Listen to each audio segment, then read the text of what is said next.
میں بہت ہی ادب و احترام کے ساتھ جناب والا سے درخواست کرتا ہوں کہ جناب قبلہ علامہ حضرت مولانا طاہر حسین صاحب چشتی گیاوی مدظل عالی تشریف لائیں دائز پر، اور اپنے نورانی و عرفانی بیان سے ہم تمام سامعین کو محظوظ و مسرور فرمائیں اور ہم سب کے قلوب مجلہ و مصفہ فرمائیں۔ آپ تمام کے سامنے تشریف فرما ہے جناب علامہ حضرت مولانا طاہر حسین چشتی گیاوی مدظل العالی۔ الحمد لله الذي هدانا وما كنا لنهتدي لولا أن هدانا الله، والصلاة والسلام على سيد الرسل وخاتم الأنبياء وعلى آله وأصحابه البررة الأتقياء،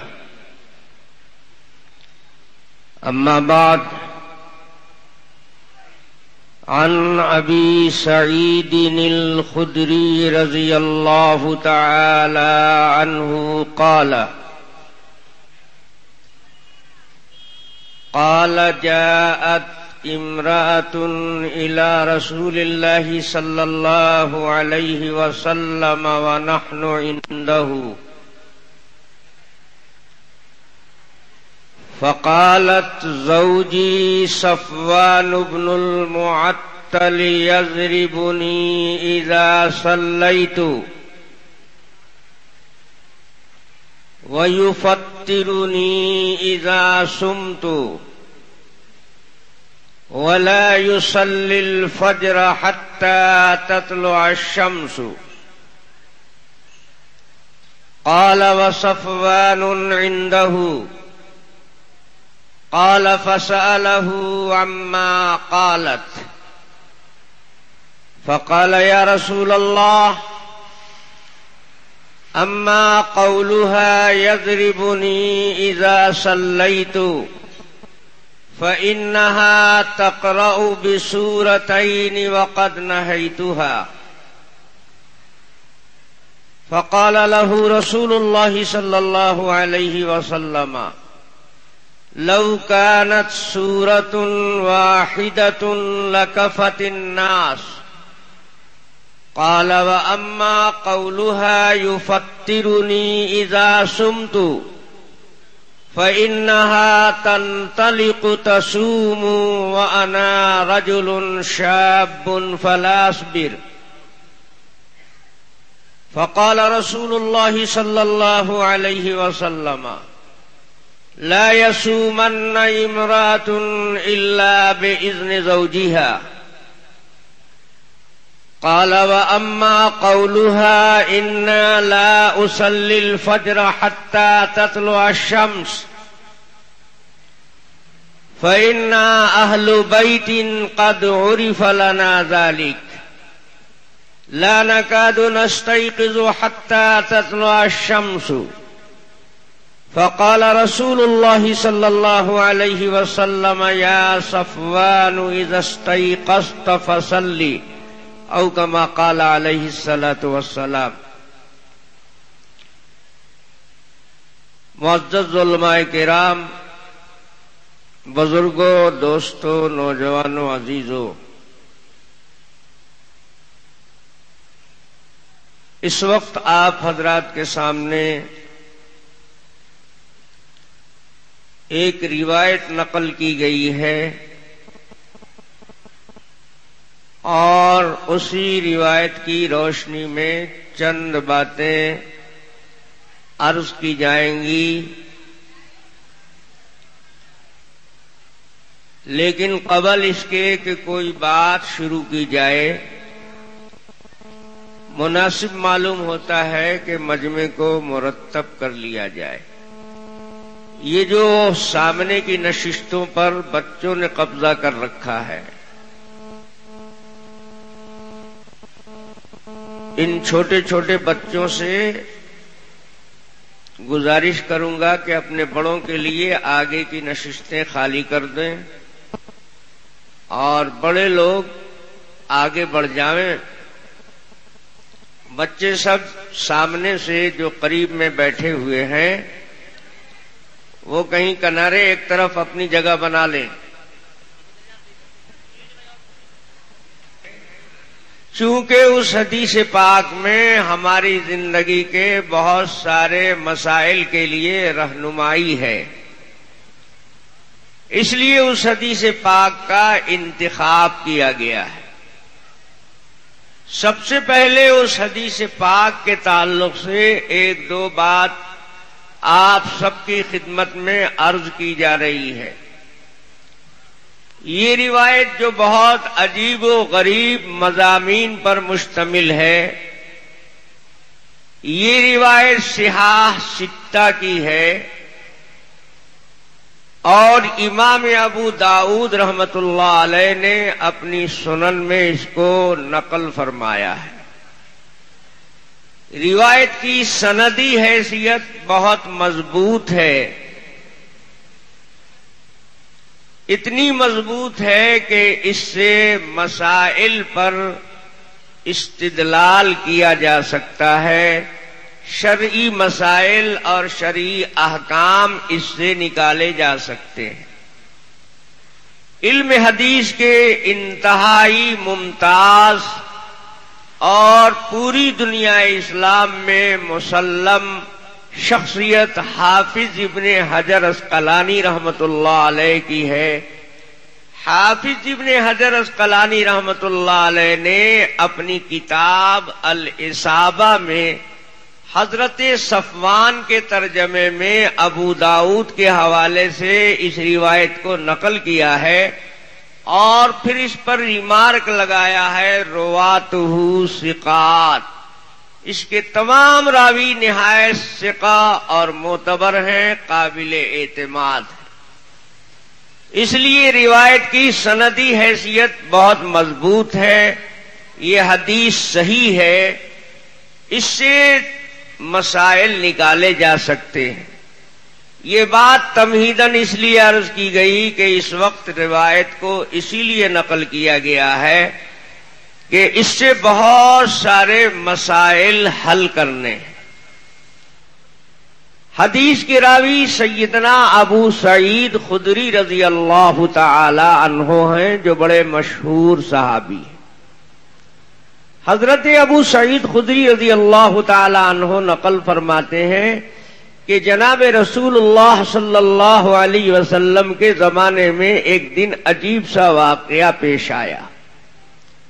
واقعہ یہ پیش آیا کہ بہت سارے صحابہ رسول اللہ صلی اللہ علیہ وسلم کی خدمت میں حاضر تھے اور خود نبی پاک صلی اللہ علیہ وسلم بھی صحابہ کے مجمع میں رونق افروز تھے. مجمع مردوں کا تھا، مجلس جمی ہوئی تھی، صحابہ اور حضور تشریف فرما تھے کہ اسی درمیان ایک عورت آئی. مردوں کے مجمع میں عورت آئی اور آنے والی عورت نے رسول اللہ صلی اللہ علیہ وسلم کو مخاطب کیا. وہ عورت حضور ہی سے ملنے کے لیے آئی تھی اور اپنا دکھڑا سنانے کے لیے بارگاہ رسالت میں حاضر ہوئی تھی. اس لیے حاضرین کی طرف اس نے توجہ نہیں کیا کہ یہاں کون کون بیٹھے ہوئے ہیں، بلکہ رسول اللہ صلی اللہ علیہ وسلم کو اپنا مخاطب بنایا اور اپنی شکایتیں جو کچھ اسے عرض کرنی تھی وہ بارگاہ رسالت میں اس نے پیش کرنا شروع کیا. حضرت ابو سعید خدری فرماتے ہیں جاءت امرأۃ الی رسول اللہ صلی اللہ علیہ وسلم ونحن عنده فقالت، اس نے رسول اللہ صلی اللہ علیہ وسلم سے عرض کیا زوجی صفوان ابن المعطل، اے اللہ کے رسول میرے شوہر کا نام صفوان ابن المعطل ہے، میں صفوان کی بیوی ہوں. صفوان کے خلاف مقدمہ لے کر آئی ہوں ان کی شکایتیں آپ کی خدمت میں لے کر آئی ہوں۔ میرا شوہر صفوان مجھ پر بہت ظلم اور زیادتی کرتا ہے۔ یضربنی اذا صلیت، جب میں نماز پڑھتی ہوں تو میرا شوہر صفوان مجھے مارتا ہے، مار مار کر نماز سے روکتا ہے، نماز پڑھنے نہیں دیتا ہے۔ اور دوسرا جرم اس کا یہ ہے کہ یفطرنی اذا صمت، جب میں روزے سے رہتی ہوں تو میرا روزہ بھی خراب کر دیتا ہے، نہ روزہ رکھنے دیتا ہے نہ نماز پڑھنے دیتا ہے۔ نماز پڑھتی ہوں پٹائی کرتا ہے، اور روزے سے رہتی ہوں تو ہم بستری کر دیتا ہے، روزہ خراب کر دیتا ہے۔ اور خود میرے شوہر کا حال یہ ہے، لا یصلی الفجر حتی تطلع الشمس، سورج جب تک نہیں نکلتا فجر کی نماز پڑھتا ہی نہیں ہے۔ سورج نکلنے کے بعد تب فجر کی نماز پڑھتا ہے۔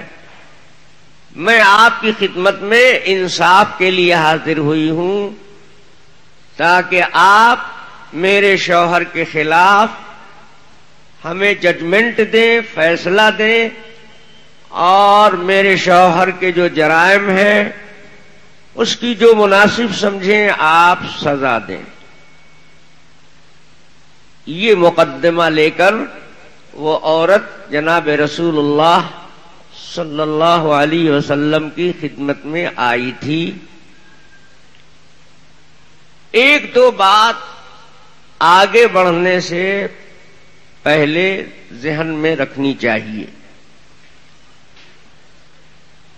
یہ صفوان ابن المعطل جن کی شکایت بیوی لے کر آئی ہے، شاید آپ کے ذہن میں بھی ان کا نام اور ان کا تعارف ہوگا،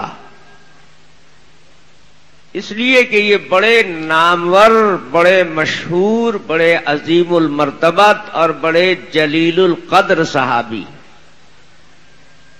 یہ حضرت صفوان وہی صحابی ہیں جن کے ساتھ سیدہ عائشہ رضی اللہ تعالی عنہا کو تہمت لگائی گئی تھی۔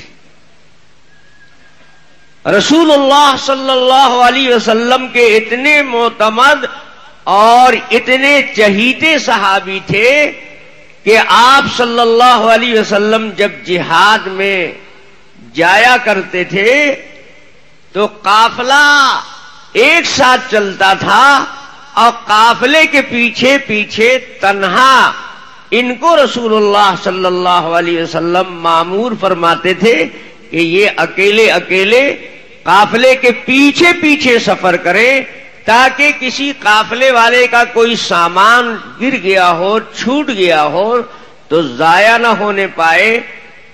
ان پر اتنا اعتماد اور اتنا بھروسہ تھا رسول اللہ صلی اللہ علیہ وسلم کو، اور اس لیے بھی قافلے کے پیچھے پیچھے آنے پر ان کو مقرر فرماتے تھے کہ کہیں کوئی عورت قافلے سے بچھڑ جائے، اکیلے رہ جائے، تو ایسا نہ ہو کہ اس کی آبرو کو خطرہ ہو، اس کی جان کو خطرہ ہو، اس کو پریشانی اور مصیبت کا سامنا کرنا پڑے۔ آپ پیچھے پیچھے آئیں گے تو سامان چھوٹ جائے گا، اس کو بحفاظت لے آئیں گے، کوئی عورت کوئی بچہ رہ جائے گا تو آپ قابل بھروسہ اور لائق اطمینان ہیں، آپ اس کو ساتھ لے آئیں گے۔ ایک غزوے میں یہی شکل پیش آئی کہ حضرت صفوان معمول کے مطابق قافلے کے پیچھے پیچھے آ رہے تھے، اور جناب رسول اللہ صلی اللہ علیہ وسلم اور آپ کے صحابہ، پورا قافلہ آگے جا رہا تھا۔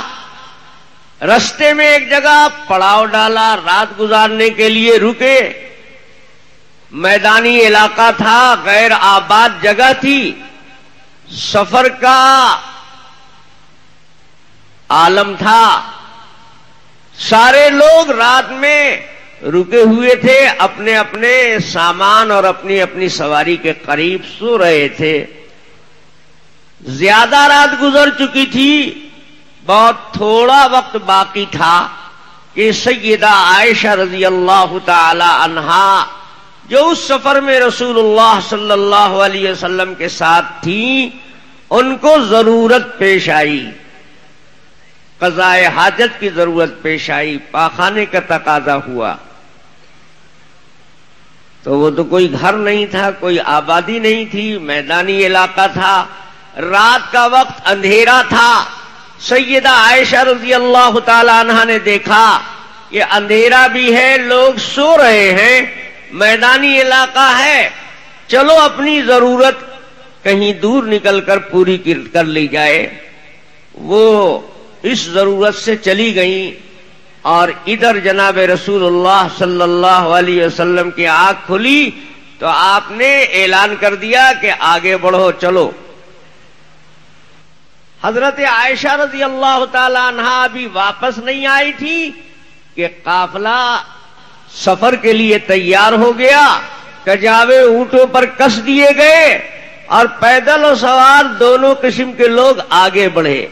سیدہ عائشہ رضی اللہ تعالی عنہا جس اونٹ پر سوار تھی اس کا کجاوا بھی کس دیا گیا، اور اس کام کو انجام دینے والے کو اندازہ نہیں ہوا کہ کجاوا خالی ہے، اس میں حضرت عائشہ نہیں، کیونکہ اس وقت حضرت عائشہ رضی اللہ تعالی عنہا کی عمر بھی کچھ زیادہ نہیں تھی اور لہیم شہیم نہیں تھی، بہت تندرست نہیں تھی، دبلی پتلی تھی، وزن کا اندازہ نہیں لگا پایا کجاوا کسنے والا۔ اس نے سمجھا کہ امی جان اسی میں ہے، اس لیے اونٹ پر کجاوا کس دیا اور قافلہ روانہ ہو گیا۔ جب لوگ چلے گئے، اب حضرت عائشہ ضرورت پوری کر کے واپس آئی تو یہاں نہ کوئی آدمی ہے نہ آدمزاد ہے، بالکل سنسان چٹیل میدان ہے، سارے لوگ تو جا چکے۔ اب سیدہ عائشہ رضی اللہ تعالی عنہا اس سفر کے عالم میں تنہائی پر انتہائی ملول، بے انتہا غمگین وہاں بیٹھی ہوئی رو رہی ہے، آنسو چل رہا ہے، پریشان حال ہے، اب تنہا کدھر جاؤں گی، کوئی یار ہے نہ مددگار ہے، قافلہ بھی آگے نکل گیا، پتہ نہیں کہاں تک نکل گیا ہو اور میں کیسے قافلے تک پہنچوں گی۔ قافلہ تو مدینے کی طرف بڑھ گیا، یہ اکیلے میدان میں رہ گئی۔ اب رات تو بہت تھوڑی ہی باقی تھی، کچھ جو باقی تھے اس میں کا بھی باقی حصہ گزر چکا تھا، اب سویرا ہو گیا، صبح صادق ہو گئی۔ حضرت صفوان قافلے کے پیچھے پیچھے آتے تھے، اللہ کے حبیب صلی اللہ علیہ وسلم نے ان کو تنہا آنے پر مقرر فرمایا تھا، یہ جب پیچھے سے آئے تو دیکھا کہ یہاں پر تو پڑاؤ ڈالا گیا تھا، قافلہ لگتا ہے یہاں پر رکا تھا شب گزاری کے لیے، سارے لوگ جا چکے ہیں، ایک عورت بیٹھی ہوئی ہے۔ قریب آئے تو اندازے سے انہوں نے پہچان لیا کہ امی جان سیدہ عائشہ رضی اللہ تعالی عنہا معلوم ہوتی ہیں اور بہت پریشان حال ہے۔ تو حضرت صفوان نے اپنا اونٹ بٹھا دیا اور سیدہ عائشہ رضی اللہ تعالی عنہا کو اشارے سے کہا کہ آپ اس پر تشریف رکھیں اور ہم ذرا تیزی سے اونٹ کو بھگا کر قافلے سے مل جائیں گے۔ قافلہ بڑھتا رہا اور صفوان حضرت عائشہ رضی اللہ تعالی عنہا کے ساتھ بڑھتے رہے، یہاں تک کہ قافلہ مدینے میں پہلے پہنچ گیا اور حضرت صفوان پیچھے رہ گئے۔ قافلہ مدینے میں جب پہنچا اور کجاوا اونٹ سے اتارا گیا تو حضرت عائشہ رضی اللہ تعالی عنہا غائب۔ دشمنان دین کو، منافقین کو موقع مل گیا، انہوں نے پریا چھوڑ دیا کہ عائشہ تو قصدن جان بوجھ کر غلط ارادے سے کہیں پیچھے رہ گئی ہیں۔ اب جب حضرت عائشہ کو ساتھ لے کر حضرت صفوان آئے تو اور حاشیہ چڑھانے کا موقع مل گیا۔ منافقین نے شہرت دے دی، افواہ پھیلا دی کہ عائشہ کا تعلق صفوان سے پہلے ہی سے کچھ غلط تھا، موقع اور چانس ملتا نہیں تھا، سفر میں موقع مل گیا. یہ کہیں اکیلے رہ گئی انتظار میں کہ صفوان پیچھے پیچھے آئیں گے ہی. اب وہ شبہہ جو پھیلایا گیا تھا اس کو اور قوت مل گئی، اور دشمنوں کے ساتھ ساتھ کچھ نیک دل دوست بھی اس افواہ میں شریک ہو گئے.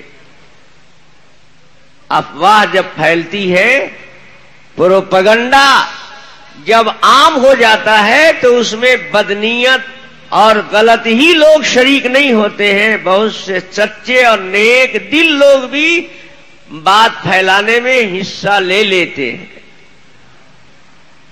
انہی لوگوں میں سے حضرت حسان بن ثابت رضی اللہ تعالی عنہ، جو بڑے مشہور شاعر مداح رسول، انہوں نے بھی افواہ میں حصہ لے لیا تھا. اب ظاہر بات ہے کہ جس کام کی تہمت لگائی گئی تھی وہ ایک آدمی سے انجام تو نہیں پاتا ہے. تہمت حضرت عائشہ پر لگائی گئی تو حضرت صفوان پر بھی تہمت لگی. اب جب اللہ تبارک و تعالی نے برات نازل کیا اور سورہ نور کی آیتیں آئیں اور حضرت عائشہ کا تقدس ظاہر ہوا تو حضرت صفوان کی شان میں بھی وہ آیتیں آئیں اور حضرت صفوان کی بھی برات ہوئی. یہ صفوان وہی صحابی ہیں کہ جن کی شان میں، جن کی تقدیس کے لیے سورہ نور کی آیتیں نازل ہوئی. مدینے میں جس زمانے میں یہ افواہ گشت کر رہی تھی، ایک موقع پر ایک گلی میں حضرت حسان اور حضرت صفوان دونوں کی مٹ بھیڑ ہو گئی. حسان چونکہ پروپیگنڈے میں شریک تھے اور صفوان چونکہ اس تہمت کے اندر برابر کے حصے دار تھے. جب شہرت ہو رہی تھی حضرت عائشہ کے بارے میں تو پروپیگنڈا حضرت صفوان کے بارے میں بھی ہو رہا تھا. اس غلط پروپیگنڈے سے بہت متاثر تھے حضرت صفوان. حالات میں لکھا ہے کہ حضرت حسان سے جب مقابلہ ہو گیا، مٹبھیڑ ہو گئی، آمنا سامنا ہو گیا تو حضرت صفوان نے برچھا لیا اور حضرت حسان پر حملہ کر دیا، اور یہ کہتے ہوئے حملہ کیا کہ میں صرف شاعر نہیں ہوں، زبانی جمع خرچ نہیں کرتا ہوں، میں بہادر ہوں. اور ایسا زخم لگایا کاری کہ عمر بھر حضرت صفوان کے اور اس حملے کا نشان حضرت حسان کے جسم پر باقی رہا. بعد میں جب سورت کی آیتیں نازل ہو گئی اور پھر درے لگا دیے گئے، سزا پا لی گئی اور سب ایک دوسرے سے گھل مل گئے، اب کسی کو کوئی کسی سے کوئی نہ نفرت رہی نہ کوئی شک شبہ رہا. یہ وہی مقدس صحابی ہیں، ان کی بیوی رسول اللہ صلی اللہ علیہ وسلم کی خدمت میں ان کے خلاف مقدمہ لے کر آئی ہے. تو حضرت صفوان تو اب ذہن میں تازہ ہو گئے ہوں گے. ایک بات اور یاد رکھو، بیوی ان کی کتنی زبردست پارسا اور کتنا ذہین ہے. خود بھی صحابیہ ہیں اور اتنے عظیم الشان صحابی کی بیوی ہیں. حضور کی خدمت میں آئی ہے، ایمان والی عورت ہے، تو جس ایمان والی عورت نے نبی کو دیکھا اور آپ کی صحبت کا فیض اٹھایا وہ صحابیہ ہے.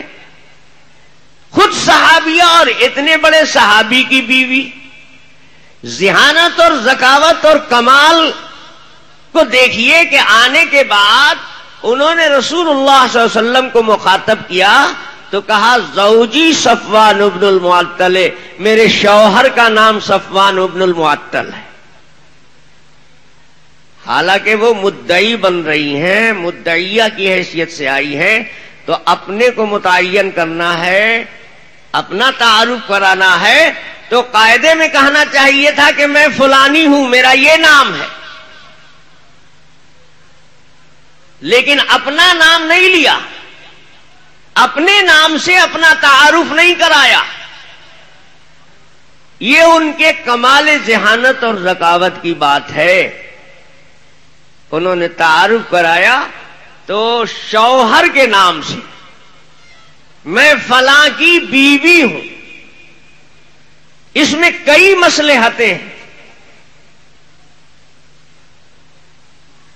پہلی مصلحت تو یہ ہے کہ صفوان مدعا علیہ بن رہے ہیں، شوہر پر مقدمہ کرنا ہے، شوہر کی شکایت کرنی ہے، اور شوہر اتنی شان والے، اتنے رتبے والے، اتنے بڑے ہیں، تو ان کا نام اس لیے لیا تاکہ جرم سنگین سے سنگین تر ہو جائے۔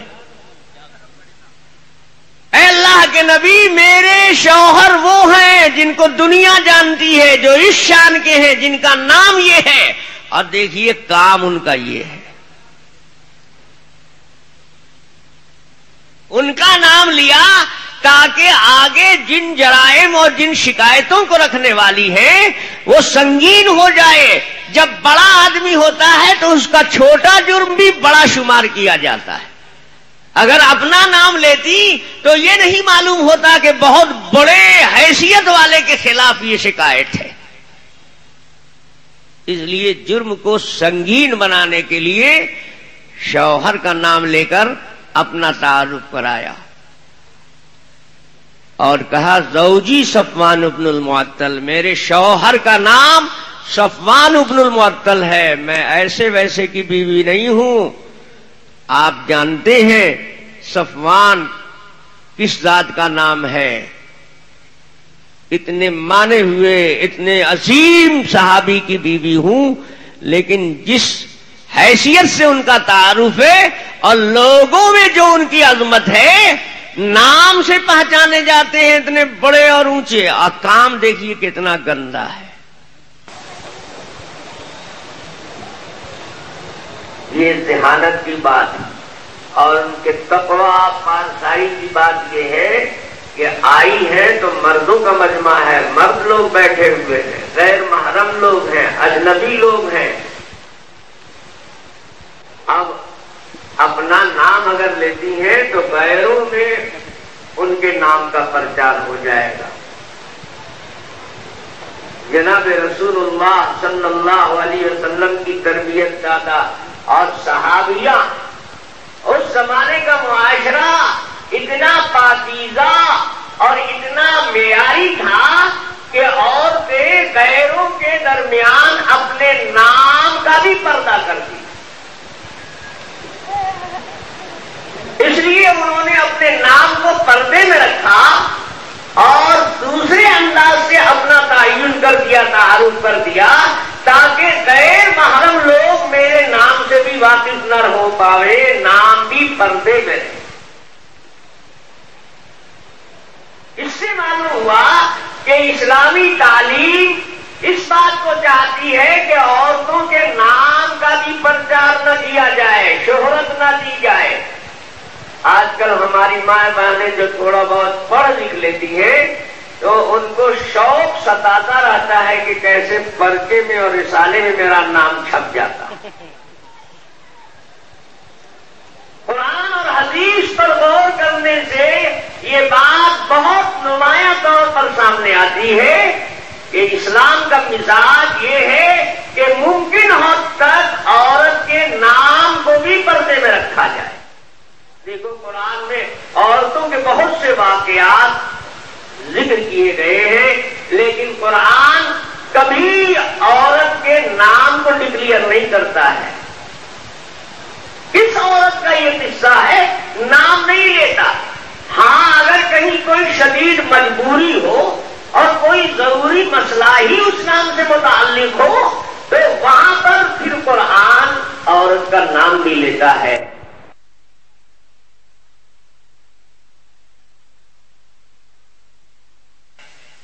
عورتوں کے واقعات تو بہت سے قرآن میں آئے، لیکن نام ایک ہی دو عورت کا قرآن نے لیا۔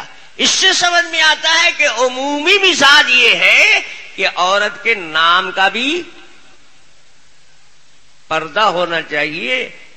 اس لیے آنے والی صحابیہ نے اپنے نام کو پردے میں رکھا اور شوہر کے نام کے ذریعے اپنا تعارف کرا لیا، اور ایسا بھی ہو سکتا ہے کہ صحابیہ تھیں، پارسا تھیں، بہت اونچی حیثیت کی مالک تھیں، صاحب کرامات تھیں، کشف و الہام ہوتا ہوگا.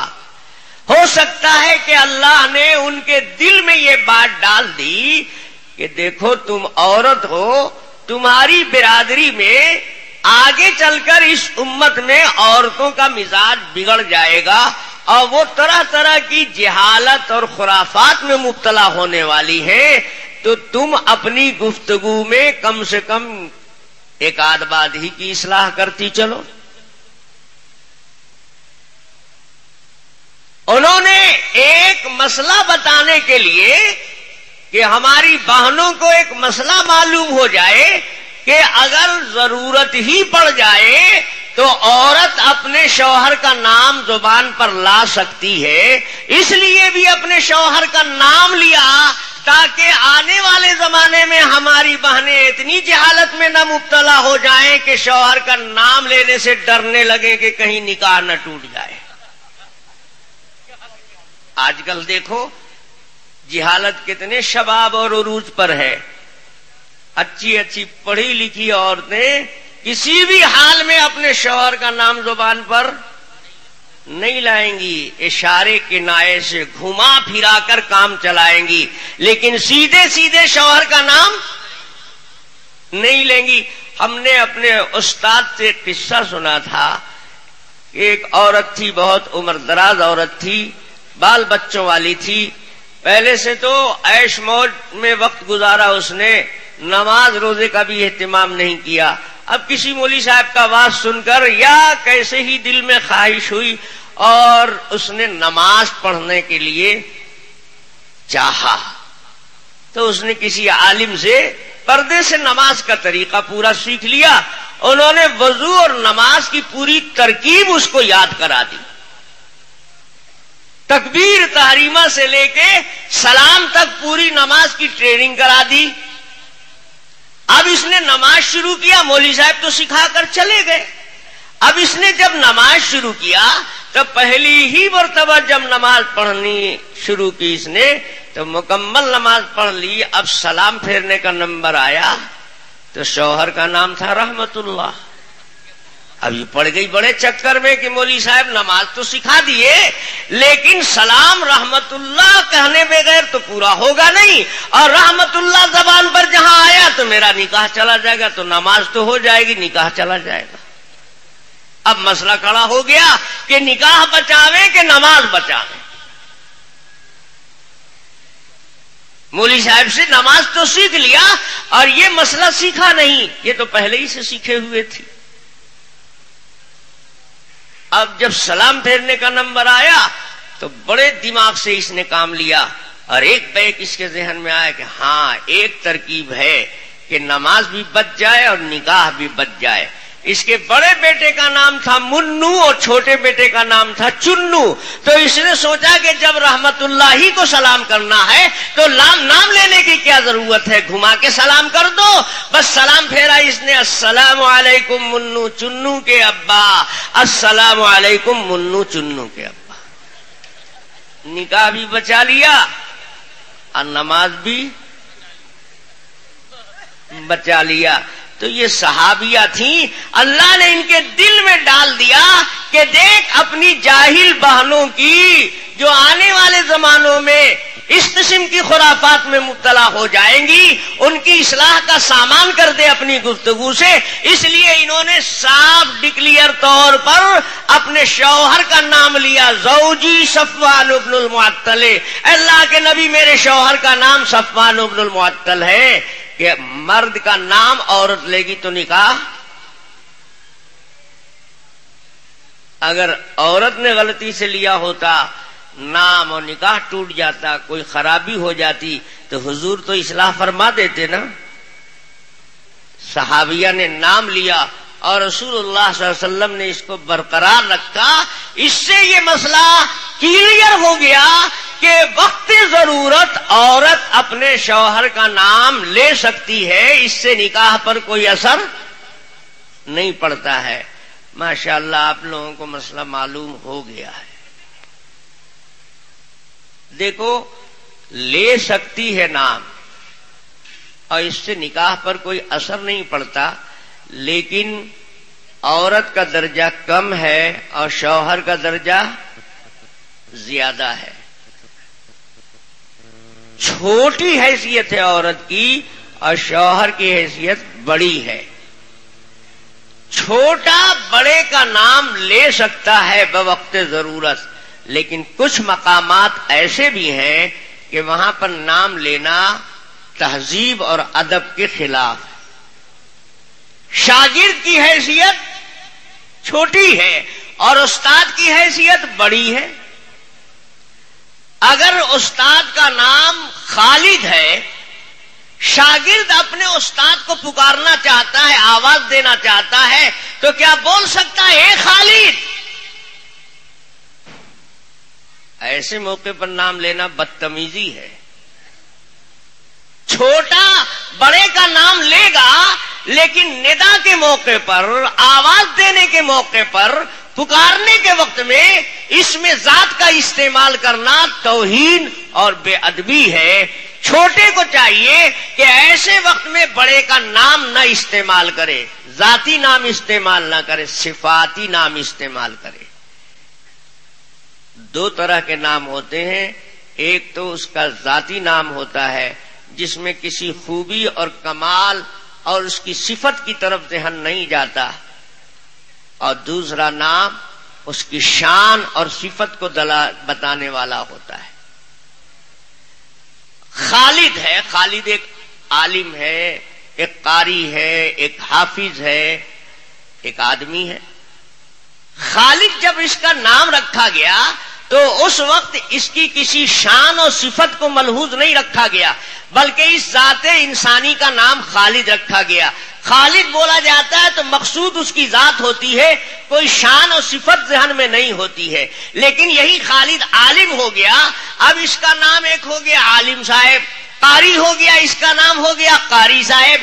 اب اپنے استاد کو جو خالد ہے اس کو اگر آواز دینا چاہتا ہے شاگرد تو کہے گا اے استاد محترم، اے عالم صاحب، اے حافظ صاحب، اے قاری صاحب. صفاتی نام کا استعمال ایسے موقع پر کیا جاتا ہے، ذاتی نام کا استعمال ایسے موقع پر نہیں کیا جاتا ہے. علماء نے لکھا ہے کہ عورت کو بھی ایسے موقع پر اپنے مرد کا نام لینے سے گریز کرنا چاہیے. اگر کسی عورت کے شوہر کا نام حسان ہے اور وہ حسان کو اپنی طرف متوجہ کرنا چاہتی ہے، آواز دے کر پکارنا چاہتی ہے، تو ایسے نہ کہے اے حسان. یہ بدتمیزی کی بات ہے. چھوٹا بڑے کو اس طرح نہیں پکارے گا.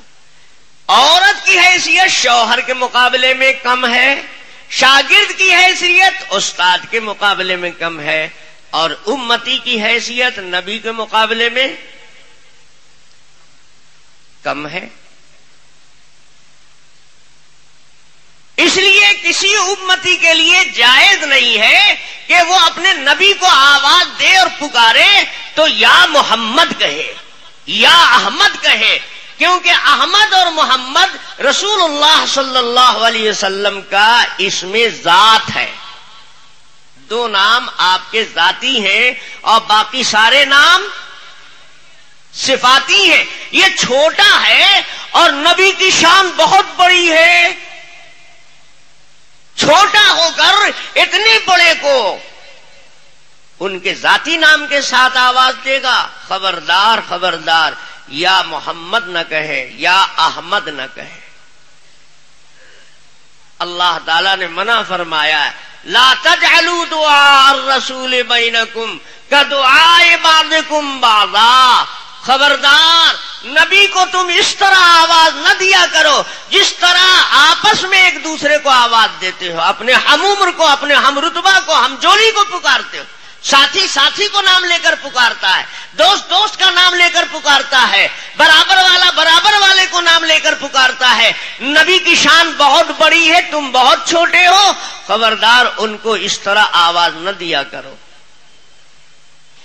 جناب رسول اللہ صلی اللہ علیہ وسلم کے زمانے میں ایک مرتبہ ایسا حادثہ ہوا ایک وفد ایک قبیلے کا آیا مدینے ملاقات کے لیے، حضور کی خدمت میں حاضری کے لیے لوگ آئے، رہنے والے دور دراز کے تھے۔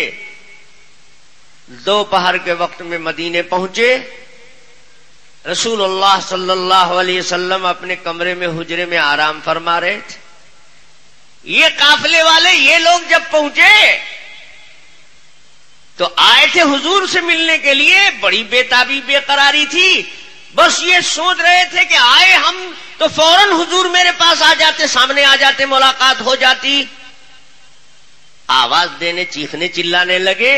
وہاں پر جو صحابہ تھے ان کو ادب سکھایا انہوں نے، ابھی اللہ کے حبیب کمرے میں آرام کر رہے ہیں، تم اتنی دور سے آئے ہو، سفر کر کے آئے ہو، دوپہر کا وقت ہے، کچھ ہی دیر کے بعد ظہر کا وقت شروع ہو رہا ہے، اذان ہوگی اور حضور تو نماز کے لیے باہر آئیں گے ہی، تھوڑا صبر کرو، ملاقات ہو جائے گی، چیخ پکار مت کرو اور حضور کے نیند میں آرام میں مخل مت بنو۔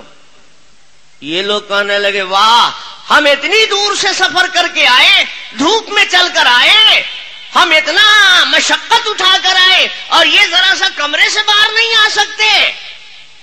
کمرے کے قریب جا کر پکار رہے، یا محمد اخرج الینا فإن مدحنا زین وذمنا شعر، اے محمد باہر آئیے، آپ کو پتہ نہیں ہم شاعر ادیب لوگ ہیں، بڑے چرب زبان لوگ ہیں، اگر ہم لوگ حجو کریں گے تو حجامت بنا دیں گے اور تعریف کریں گے تو سر پر چڑھا دیں گے، یعنی دھمکی دیا کہ باہر نکلتے ہیں کہ آپ کی حجوں میں کچھ ہم اشعار کہیں۔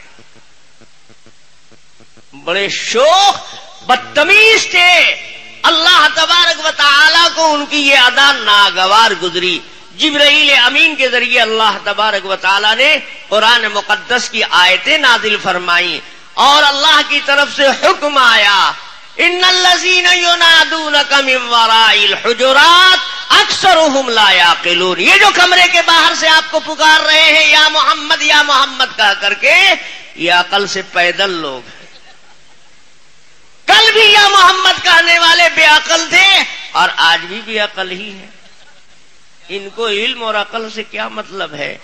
اللہ تبارک و تعالی نے ادب سکھایا اپنے نبی کا، اس طرح نبی کو نہیں پکارا جاتا۔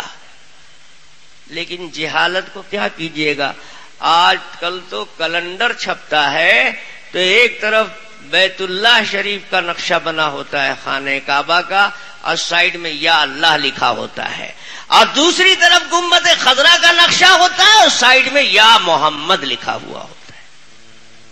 اور بعض جگہ تو مت پوچھئے، مسجد ہی میں داخل ہوئیے گا تو محراب میں ایک طرف یا اللہ، دوسری طرف یا محمد۔ اتنے بڑے جاہل ہیں، ان کو اتنا بھی مسئلہ معلوم نہیں ہے کہ یہ قطعاً ناجائز اور بالکل منع ہے، حرام ہے۔ محمد تمہارے برابر کے ہیں، اللہ تبارک و تعالی بڑے ہیں آپ سے، لیکن صرف اس لیے کہ آپ کی امت کو ادب معلوم ہو جائے، اس لیے اللہ نے اپنے کلام پاک میں اپنے نبی کو اس میں ذات سے پکارا نہیں۔ پورا قرآن دیکھ جاؤ، کہیں تم کو یا محمد اور یا احمد نہیں ملے گا، حالانکہ اللہ کو حق تھا، اللہ تو بڑا تھا آپ سے، آپ تو اللہ کے سامنے چھوٹے تھے۔ دوسرے انبیاء کو اللہ نے آواز دیا تو ان کا اسم ذات استعمال کیا، آدم کو پکارا تو فرمایا یا آدم اسکن انت وزوجک الجنہ، ابراہیم کو آواز دیا تو فرمایا ونادیناہ ان یا ابراہیم، موسیٰ کو آواز دیا تو فرمایا ما تلک بیمینک یا موسیٰ، یحییٰ کو آواز دیا تو پکارا یا یحییٰ خذ الکتاب۔ لیکن سرور کونین آقائے دو جہاں جناب محمد رسول اللہ صلی اللہ علیہ وسلم کو آواز دیا تو فرمایا یا ایھا المزمل، یا ایھا المدثر، یا ایھا النبی، یا ایھا الرسول۔ یا احمد اور یا محمد نہیں، صفاتی نام کا استعمال کیا، امت کو ادب سکھایا۔ لیکن کوئی سیکھنا بھی چاہے جب تو یہاں تو لوگ قرآن حدیث کے بغیر ہی سیکھے ہوئے، قرآن حدیث کی ضرورتیں نہیں ہیں ان کو، وہ تو اپنی جہالت کی ایٹ البحر میں دیکھ دیکھ کے مسئلہ بنا لیتے ہیں۔ اس لیے قطعاً منع ہے کہ کوئی امتی اپنے محبوب کو جناب محمد الرسول اللہ صلی اللہ علیہ وسلم کو آواز دے تو اس میں ذات کا استعمال، یا محمد نہ کہے، کہنا ہے یا حبیب اللہ کہے، یا نبی اللہ کہے، یا رسول اللہ کہے، یا امام المرسلین کہے، یا شفیع المذنبین کہے۔ مگر ایک ہی ٹائپ کی جہالت ہو تب تو کچھ لوگ تو پڑھتے نہیں ہیں اور کچھ لوگ غلط پڑھ لیتے ہیں، پڑھتے ہیں مگر غلط پڑھ لیتے ہیں۔ تو غلط پڑھ لینے سے بھی رزلٹ وہی نکلے گا جو جہالت سے رزلٹ نکلتا ہے۔ ایک گروپ نے یا محمد کہنا شروع کیا تو دوسرے پڑھے لکھے گروپ نے کہا کہ یا محمد منع ہے، کیوں؟ کہنے لگے اس پر یا داخل ہے، جب یا اس پر داخل ہے تو جائز نہیں ہے۔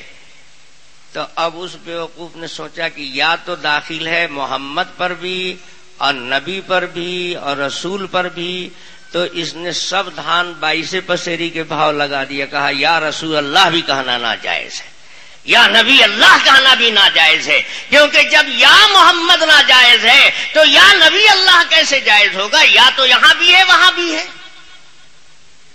یہ سمجھا کہ یا کی وجہ سے ناجائز ہے، یا عدم جواز کی علت نہیں ہے۔ منادا کا حاضر موجود ہونا کسی زبان میں شرط نہیں ہے، یا نہیں چاہتا ہے قرب کو، حضور کو۔ قواعد و گرامر کی کتابوں میں معمولی ابتدائی کتاب شرح میں تعمیل ہے، لکھا ہوا ہے یا للقریب والبعید۔ یا کا استعمال قریب کے لیے بھی ہوتا ہے، بعید کے لیے بھی ہوتا ہے۔ لاکھوں کروڑوں میل کے فاصلے پر کوئی ہے، اس کو آواز دیا جا سکتا ہے، یا اس کے لیے داخل کیا جا سکتا ہے، یا قریب کے لیے متعین نہیں ہے۔ یا محمد اس لیے حرام نہیں ہے کہ یا کی وجہ سے محمد حاضر ناظر ہو گئے، موجود ہو گئے، شرک ہو گیا۔ علت حرمت کی یا نہیں ہے، بلکہ علت حرمت کی اس میں ذات کا استعمال ہے بوقت ندا۔ ہم لوگ تھوڑا سا سمجھ بوجھ کے کوئی کام کرتے ہیں، ہمارا جو مسلک ہے وہ بہت سمجھ بوجھ کر، ہمارے یہاں علم غلم چلتا نہیں ہے، اور ہمارے یہاں ہر چیز کو دھکا دے کے نکالا نہیں جاتا۔ جب ہم کسی چیز کا انکار کرتے ہیں تو سمجھ بوجھ کے کرتے ہیں، اور ہم کسی چیز کا اقرار کرتے ہیں تو سمجھ بوجھ کے کرتے ہیں۔ دو گروپ ایسا ہے کہ اقراری ہے کہ انکاری ہے۔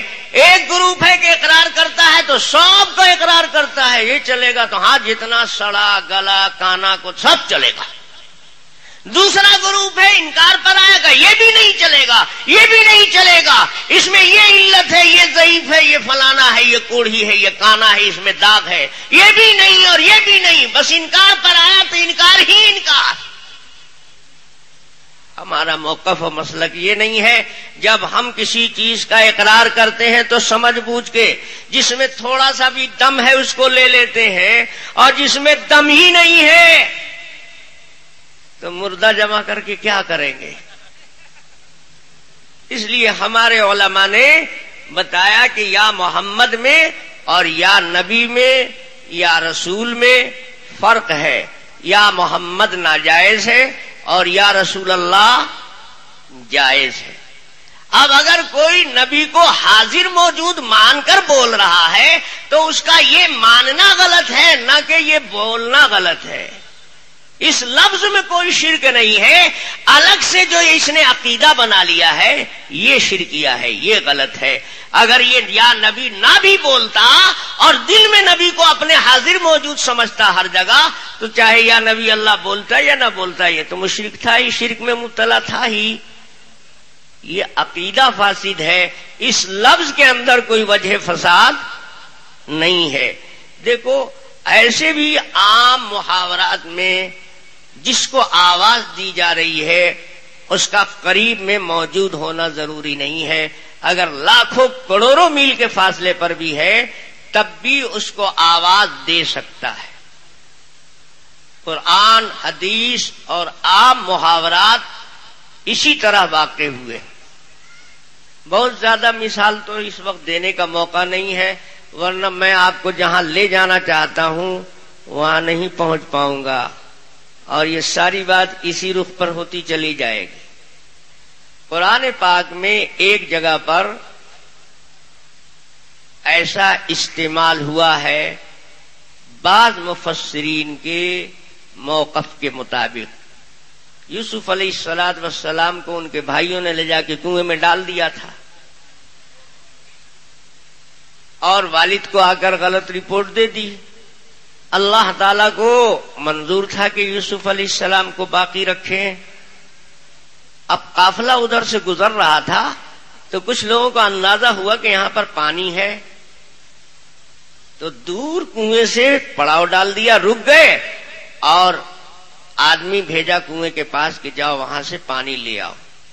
پانی لینے جو آیا تھا اس نے جب ڈول ڈالا ہے اور کنویں کو دیکھا تو اس میں تو ایک نہایت حسین خوبصورت بچہ ہے، جوان ہے۔ مارے خوشی کے برداشت نہیں ہوا۔ اس کا دوسرا ساتھی جو وہاں پر موجود نہیں تھا، وہ دور قافلے میں تھا، یہیں سے آواز دے رہا، یا بشرا ھذا غلام۔ مفسرین کہتے ہیں اللہ تفسیر اللہ اختلاف التفاسیر، بشرا آدمی کا اگر نام تھا تو وہ آدمی وہاں موجود نہیں تھا، لیکن اس نے اس کو آواز دیا یا بشرا۔ تو قرآن نے اس پر نکیر نہیں کیا، اور اتنا قرآن حدیث ہم لوگوں کے سمجھ کی چیز نہیں ہے۔ ہم آپ کو ایک معمولی مثال سے سمجھاتے ہیں۔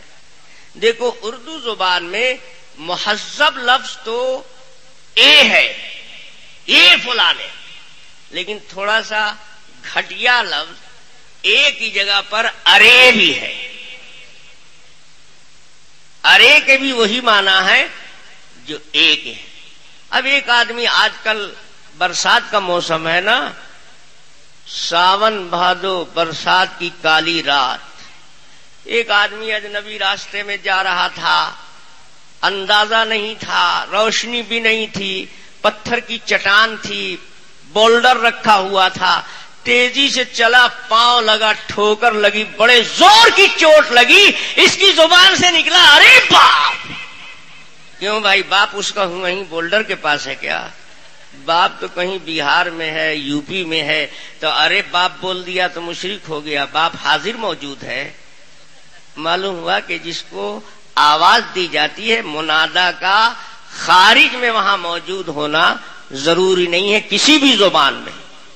عربی زبان کے اندر بھی یا رسول اللہ کہا تو رسول کا حاضر ہونا وہاں شرط نہیں ہے۔ اور ایسے یہ ہم نے آپ کو سمجھا دیا اپنی سطح سے۔ آپ کی سطح سے اگر سمجھاؤں تو اور مسئلہ کلیئر ہے۔ آپ لوگ سب تو عاشق رسول ہو، عشق اور محبت کے لائن کی بات اور ہوتی ہے۔ عشق اور محبت کا قانون یہ ہے کہ عاشق اپنے محبوب کو ہر وقت اپنے ذہن و دماغ میں حاضر پاتا ہے۔ شاعر کہتا ہے ذکروں کا فی فمی و خیالوں کا فی عینی و مسوا کا فی قلبی فائن تغیبو۔ ہر وقت تیرا پرچار میری زبان پر ہے، تیری تصویر میری آنکھوں میں ہے، تیرا ٹھکانہ میرے دل میں ہے، تو مجھ سے کہاں غائب ہوگا؟ دل کے آئینے میں ہے تصویر یار۔ جس کو محبت ہوتی ہے وہ اپنے محبوب کے تصور اور خیال میں گم ہوتا ہے، اس کے ذہن و دماغ میں اس کا محبوب حاضر ہوتا ہے۔ تو جو حاضر فی الذہن ہے اس کو پکارتا ہے آدمی عشق و محبت میں، تو خارج میں حاضر نہیں ہے، ذہن میں حاضر ہے۔ خارج میں وہاں محبوب نہیں ہے۔ اب کوئی بے عقل آدمی ہو تو حاضر فی الذہن کو حاضر فی خالص سمجھ لے، تو یہ اس کی حماقت ہے۔ ابھی آپ کو تھوڑا سمجھنے میں دقت ہو رہی۔ ٹی وی دیکھتے ہو کہ نہیں؟ دیکھو ایمانداری سے بتا دو۔ ہاں دیکھتے ہو، بہت اچھے ہو۔ جو لوگ نہیں دیکھتے ہیں بیوقوف ہیں۔ دیکھو گے تو بات سمجھ میں آئے گی۔ میں فتویٰ نہیں دے رہا ہوں، یہ میرا کام نہیں. یہاں تو بہت مفتی لوگ آپ کے شہر میں رہتے ہیں، میں فتویٰ تھوڑی دینے کے لیے آیا ہوں. میں تو اپنی مصیبت حل کرنے کے لیے بتا رہا ہوں کہ میرے لیے سمجھانا آسان ہو جاتا اگر تم لوگ ٹی وی دیکھتے. زمانے کی ترقی نے بہت سی حقیقتوں کو بہت آسان کر دیا ہے. ٹی وی کے اسکرین پر دیکھ رہے ہو کہ یہ بمبار جہاز اڑ رہا ہے اور یہ عراق کے اوپر بم گرایا امریکن جہاز نے اور بم پھٹا، بلڈنگ دھڑ دھڑ گرنے لگی اور دھواں اٹھ رہا ہے اور آگ لگ رہی ہے اور لوگ ملبے کے نیچے. سب تمہارے کمرے میں جو ٹی وی رکھا ہوا اس کے اسکرین پر نظر آ رہا ہے. جہاز بھی نظر آ رہا ہے، وسفوٹ بھی نظر آ رہا ہے، آگ بھی لگی ہوئی ہے، لیکن نہ وہاں کمرے میں کوئی آگ ہے، نہ کوئی ملبہ ہے، نہ کوئی زخمی ہے، نہ کوئی وسفوٹ ہوا ہے. وہاں کچھ ہے کچھ نہیں، لیکن نظر سب کچھ آ رہا. اب کوئی بے وقوف نادان بچہ سمجھے کہ ارے باپ رے باپ بم پھٹا ٹی وی میں، بھاگو جلدی گھر سے، تو وہاں نظر آ رہا ہے لیکن وہاں ہے نہیں. ٹی وی کے اسکرین پر جیسے حقیقتیں نمودار ہوتی ہیں لیکن ان کا کوئی خارجی وجود وہاں نہیں ہوتا ہے. اللہ اگر تمہارے دل کی اسکرین صاف ہو جائے تو دل کے اسکرین کے اوپر بھی دور دراز کی حقیقتیں جھلکتی ہیں اور یہاں نظر آتی ہیں، لیکن ہے یہاں کوئی نہیں. لیکن ایسا درجہ جب آپ کا ہمارا ہو جائے گا تب نا. سورج دیکھو لاکھوں میل کی بلندی پر فاصلے پر ہے. اب پانی یہاں برتن میں رکھا ہوا ہے، تالاب میں ہے، کنویں میں ہے. سورج کو اگر دیکھنا ہے تو سر اٹھانے کی زحمت مت کرو، سر جھکا کر کے دیکھ لو. سورج نیچے جھلکے گا، چمکے گا، دکھائی دے گا کہ نہیں دے گا.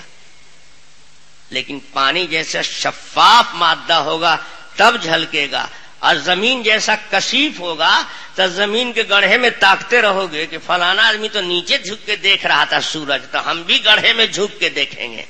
تو تم جھک کے کیا ڈھک کے بھی دیکھو گے تو نظر نہیں آئے گا. پہلے قلب کو ایسا مجلہ مصفا بناؤ، سارے میل کچیل اس کے نکال دو، آئینہ ہو جائے تو آئینہ دور کی حقیقتوں کو بھی اپنے اندر جذب کر لیتا ہے. عاشق اس طرح اپنے محبوب کے اندر کھویا ہوا ہوتا ہے، اسی کا ہو جاتا ہے. جدھر نظر ڈالتا ہے وہی نظر آتا ہے، جب دیکھتا ہے اسی کو دیکھتا ہے، ہر طرف اسی کا جلوہ دکھائی دیتا ہے. تو حاضر پھر قلب جو ہے اس کو آواز دیتا ہے، اے فلانے، اے میرے محبوب.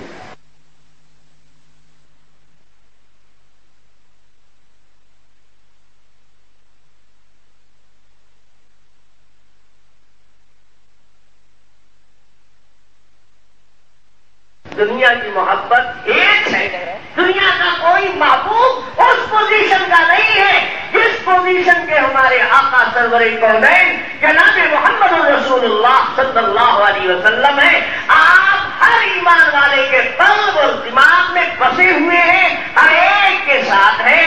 جب چاہو تم یا نبی اللہ، یا رسول اللہ پکارو. یہ دل والے اندر والے کو پکار رہا ہے، باہر والے کو نہیں.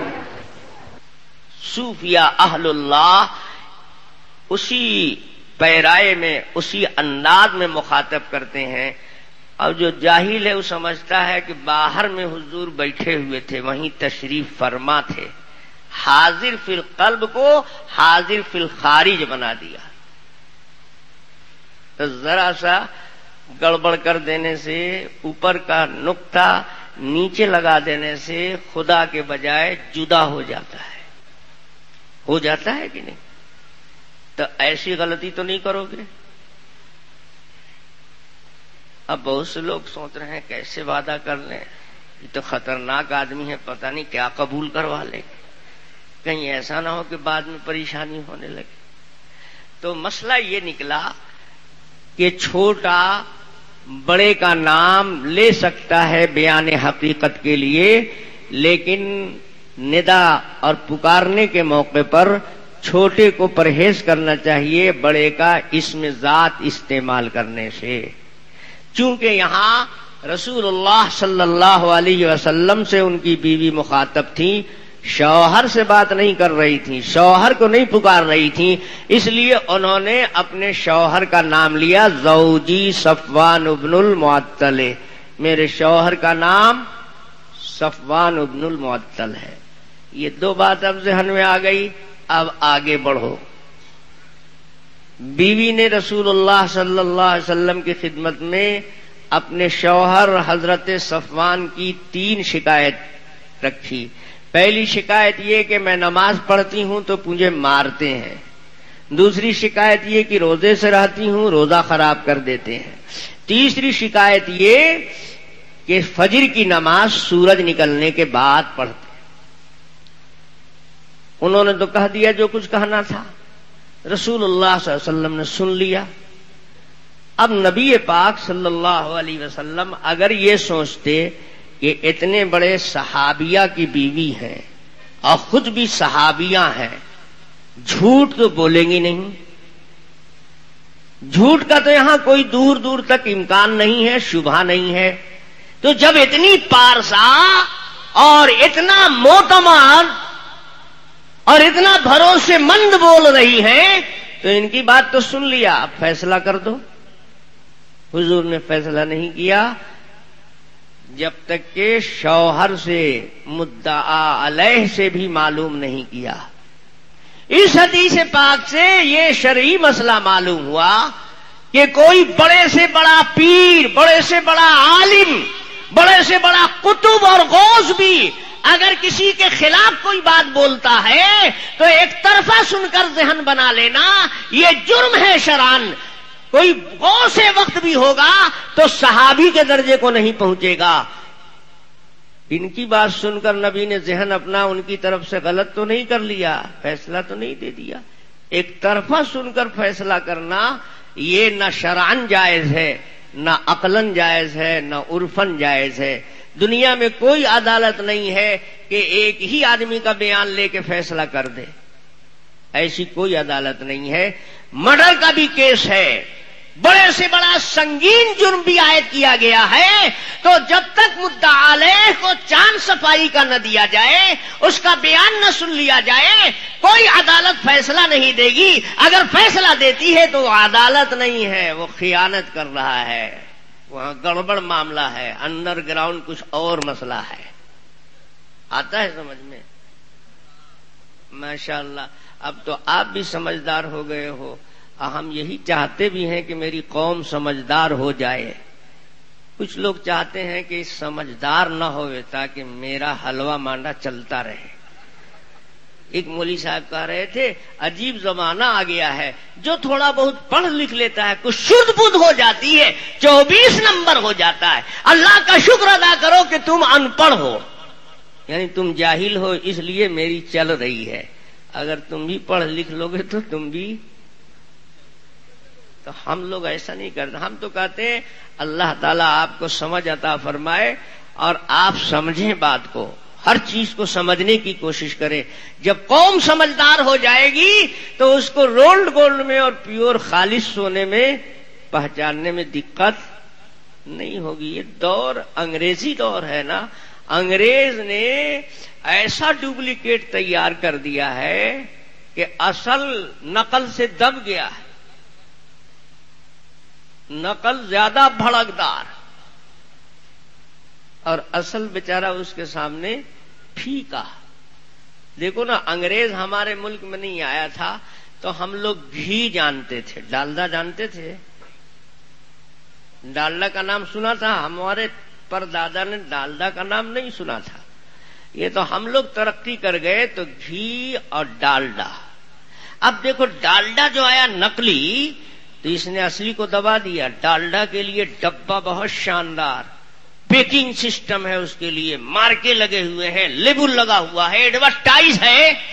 اور گھی کے لیے نہ پیکنگ ہے، نہ کوئی مارکا ہے، نہ ڈبہ ہے، نہ بورڈ ہے۔ نقلی نے اصلی کو پھیکا کر دیا۔ انگریز نہیں آیا تھا، زمانہ اتنا آگے نہیں بڑھا تھا، سچائی ہی سچائی تھی۔ جھوٹ سچ کے ساتھ مکس نہیں ہوا تھا تو ہمارے ملک میں انڈا صرف دیسی تھا. کیوں بھائی 2 قسم کا انڈا تھا؟ نہیں، ایمانداری سے بتاؤ گے. اب کیا ہوا؟ دیسی انڈا اب فارم کا انڈا. خدا کی قسم یہ نقلی انڈے نے اصلی انڈے کو دبا دیا. دیسی انڈے کا سائز چھوٹا، اب یہ تو ایک دم اعلی حضرت کے خاندان کا بھڑکیلا چمکیلا ملے گا. گھی ڈپلیکیٹ اس نے پیور کو دبا دیا، انڈا ڈپلیکیٹ اس نے دیسی کو دبا دیا، اب مرغا وہ بھی ڈپلیکیٹ. ایک فارم کا مرغا ہے، اس پر تو شبہ ہو جاتا ہے کہ اس کی قربانی بھی چل پائے گی. اور ایک بیچارہ سنگل چیچ کا ہے، اس کے سامنے دبلا پتلا دبا ہوا نظر آئے گا. اور تم برا نہ مانو تو صرف مرغا ہی ڈپلیکیٹ انگریز نے نہیں، ملا بھی ڈپلیکیٹ بنا دیا.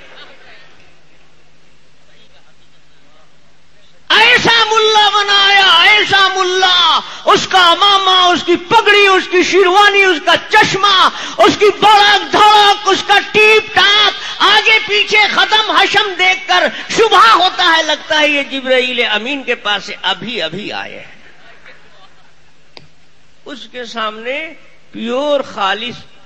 بھلا بتائیے اس کے سامنے اگر ہمارے مولانا نصیب الدین کو کھڑا کر دو تو معلوم ہوگا کہ کوئی دیہاتی جاہل ہے، اور معلوم ہوگا کہ ایک دم چوتھے آسمان سے ابھی اترا ہے.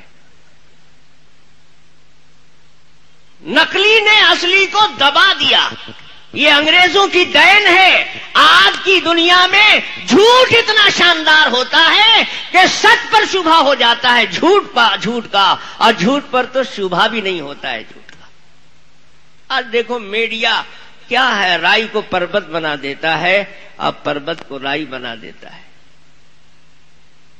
یہ دنیا ہے. اس لیے شریعت نے پابند بنایا ہے. خبردار، کتنا ہی بھڑکیلا، کتنا ہی چمکیلا، کتنا ہی چرب زبان، کتنا ہی شاندار، کتنا ہی معصوم صورت کیوں نہ ہو، ایک طرف کی سن کر کبھی ذہن نہ بنانا. دنیا میں کوئی عدالت ایسی نہیں ہے کہ جہاں ایک طرف کی سن کر کے مقدمہ فیصلہ کر دیا جاتا ہو. ایک واقعہ لکھا ہوا ایک کتاب میں نے پڑھا تھا کہ حضرت سلیمان علیہ السلام بڑی شان والے پیغمبر تھے. اللہ نے جن و انس چرین پرند پر حکومت دی تھی. ایک دن سلیمان علیہ السلام کے دربار میں ایک مچھر آیا. مچھر نے کہا حضور آپ نبی ہیں، بادشاہ ہیں، آپ کے دور میں بھی اگر انصاف نہیں ہوگا تو کہاں انصاف ملے گا؟ سلیمان علیہ السلام نے کہا کیا بات ہے، کیا تجھ کو انصاف نہیں ملا؟ کہا جی نہیں، آپ کے دور میں، آپ کی حکومت میں، آپ کے اقتدار میں بھی ہم کو انصاف نہیں ملا. دیکھیے ہم اگر ڈنک بھی مارتے ہیں تو جس میں جان ہوتی ہے اس کو ڈنک مارتے ہیں، خون رہے گا تب نہ چوسیں گے. ہوا کو تو ہم ڈنک نہیں مارتے، ہوا کو کوئی نقصان ہم نہیں پہنچاتے، ہمارا کوئی معاملہ ہوا کے ساتھ نہیں ہے. لیکن میرے اوپر قیامت ڈھائے ہوئے ہے، کہیں ہم کو چین سے رہنے نہیں دیتی ہے، شہر بدر کر رکھا ہے. تو آپ کے یہی دور میں ظلم کب تک ہوتا رہے گا؟ آپ ہم کو انصاف دیں گے کہ نہیں؟ تو سلیمان علیہ السلام نے کہا بہت تمہارے اوپر ہوا ظلم ڈھاتی ہے. کہا جی ہم اس کا کچھ نہیں بگاڑتے، لیکن وہ تو ہم کو کہیں پھوٹی آنکھ دیکھنا نہیں پسند کرتی ہے. کہا اچھی بات ہے، تو یہ تمہارا ہوا پر کلیم ہے، یہ تمہارا ہوا پر مقدمہ ہے، تو بیٹھو ہم مدعے کو بلاتے ہیں. ابھی ہوا کو بلاتے ہیں. اس نے دیکھا کہ ارے باپ، ہوا آ جائے گی تو ہم رہیں گے. تو کہنے لگا حضور ایسا ہے کہ آپ میرا مقدمہ خارج کر دیجئے، لیکن خدا کے واسطے اس کو مت بلائیے. تو کچھ لوگ مچھر پارٹی ہیں، وہ چاہتے ہیں کہ ہوا نہ آئے، نہ تو میری ہوا اکھڑ جائے گی، بس میں کہوں اور فیصلہ ہو جائے، میری سنے اور ذہن بن جائے. سروری کائنات آقائے دو جہاں جناب محمد الرسول اللہ صلی اللہ علیہ وسلم نے اس حدیث پاک میں یہ درس دیا، یہ سبق سکھایا اپنی امت کو کہ بیوی نے ساری شکایت جو کی سن لیا، اس کے بعد حضرت صفوان سے معلومات کی. قال وصفوان عنده، حضرت ابو سعید خدری جو اس واقعے کو نقل کر رہے ہیں وہاں تو مجلس میں موجود تھے، وہ کہہ رہے ہیں کہ بیوی سب کہہ گئی، اس نے تو ایک ایک آدمی کو چیک کیا نہیں تھا، وہ مجلس کو دیکھنے تھوڑے ہی آئی تھی، وہ تو حضور سے ملنے آئی تھی، تو اس کو پتہ نہیں تھا کہ صفوان اس کے شوہر وہاں بیٹھے ہی ہوئے. قال وصفوان عنده، صفوان تو پہلے ہی سے رسول اللہ صلی اللہ علیہ وسلم کے پاس بیٹھے ہوئے تھے. قال فسالہ عما قالت، حضرت ابو سعید خدری کہتے ہیں پھر اللہ کے نبی نے جو کچھ عورت نے شکایت کی تھی ایک ایک پوائنٹ کو پھر صفوان سے معلوم کیا. صفوان کہا جی حضور لبیک و سعدیک. کہا یہ تمہاری بیوی تمہارے اوپر بولی، یہ ساری باتیں سنا تم نے؟ کہا جی سنا. کہا تم بھی کچھ کہو گے؟ تمہارے پاس بھی کچھ صفائی کے لیے ہے، تم کچھ کہنا چاہتے ہو؟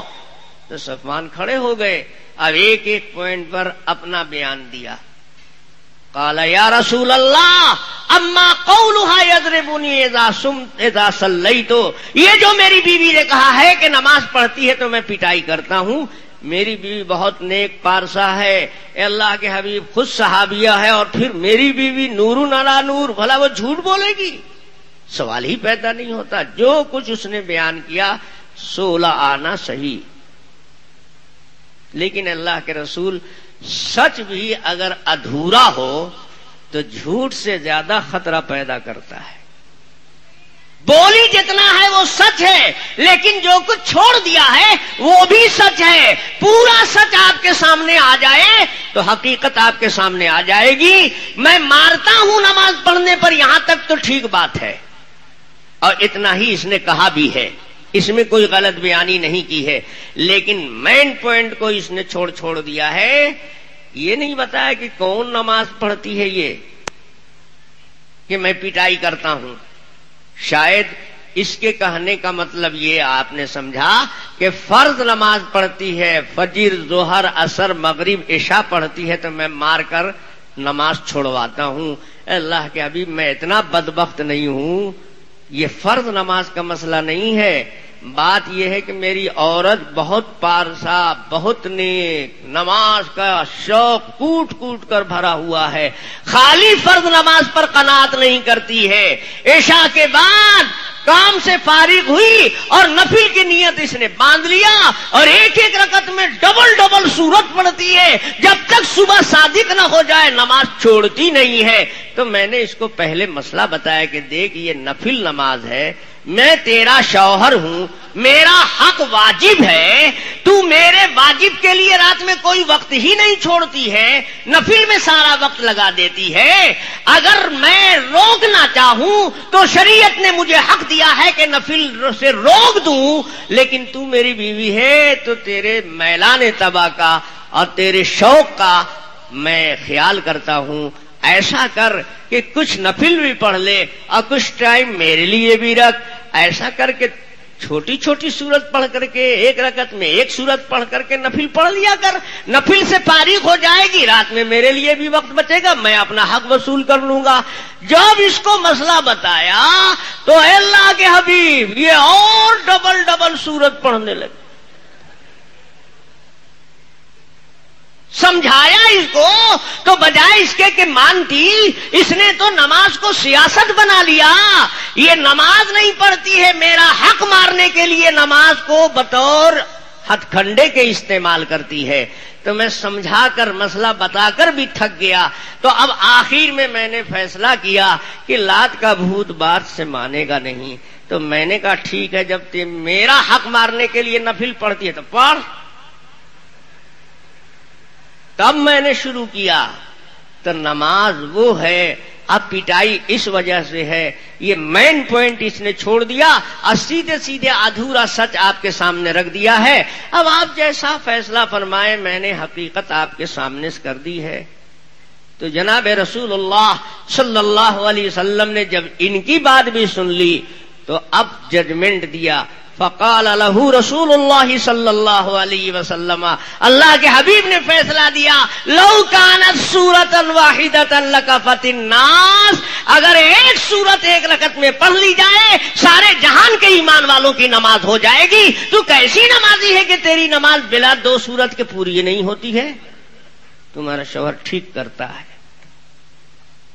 فیصلہ کس کے حق میں دیا نبی نے؟ شوہر کے حق میں دیا, عورت کے حق میں نہیں دیا. اب شوہر کی ہمت کچھ اور بڑھی تو اب دوسرے پوائنٹ کو لیا. قال واما قولها یفطرونی اذا صمت, اللہ کے نبی جو میری عورت نے یہ کہا ہے کہ روزہ رکھتی ہے تو اس کا روزہ خراب کر دیتا ہوں, جھوٹ نہیں بولی ہے. میری عورت صحابیہ ہے, ایمان والی ہے, میری بیوی ہے. جھوٹ, اللہ اکبر, یہ تو فرشتہ صفت عورت ہے, اتنی مقدس, اتنی پارسا کہ دامن نچوڑ دوں تو فرشتے وضو کرے. اللہ کے حبیب صحیح اس نے بیان دیا ہے, روزہ رکھتی ہے تو میں چڑھ بیٹھتا ہوں, اس سے ہم بستری کر کے اس کا روزہ خراب کر دیتا ہوں. یہ بات اس نے سچ کہی ہے, لیکن ادھورا سچ ہے. یہ مین پوائنٹ اس نے چھوڑ دیا ہے. شاید آپ اس کے کہنے سے یہ سمجھے ہوں کہ یہ رمضان کا کوئی فرض روزہ ہے. ایسا نالائق نہیں ہوں, یہ رمضان کا روزہ نہیں ہے. اللہ کے حبیب میری عورت بہت نیک ہے, نماز اور روزے میں تو ایک دم پلی رہتی ہے, رات بھر نماز, اور صبح صادق جہاں ہوئی بس روزے کی نیت مان لیا.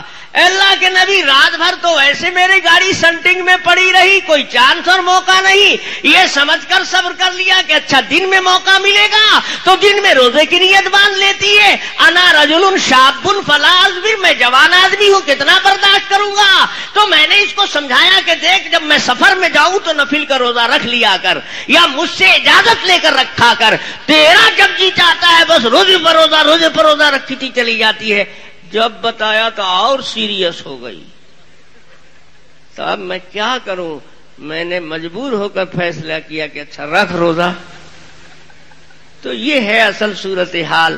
اب آپ کا جیسا حکم ہو. فَإِنَّهَا تَنْطَلِقُ تَصُومُ, یہ روزہ رکھنے پر آتی ہے تو رکھتی ہی چلی جاتی ہے, ناغہ بھی نہیں کرتی ہے, کیونکہ اس کو روزہ تھوڑی رکھنا ہے, روزے کے بہانے ہم کو قتل کرنا ہے. تو جناب رسول اللہ صلی اللہ علیہ وسلم نے حضرت بلال کو بلایا. ایک حدیث میں آتا ہے حضرت بلال کو بلایا اور فرمایا جاؤ مدینے کی گلیوں میں بلند آواز سے اعلان کر دو, لا یصومن امرأۃ بغیر اذن زوجہا وزوجہا شاہد, کوئی عورت جس کا شوہر گھر پر موجود ہے نفل کا روزہ بلا شوہر کی اجازت کے نہیں رکھے گی. اس حدیث میں آیا کہ جناب سرور کائنات صلی اللہ علیہ وسلم نے فرمایا عورت نفل کا روزہ بلا مرد کی اجازت کے نہیں رکھے گی.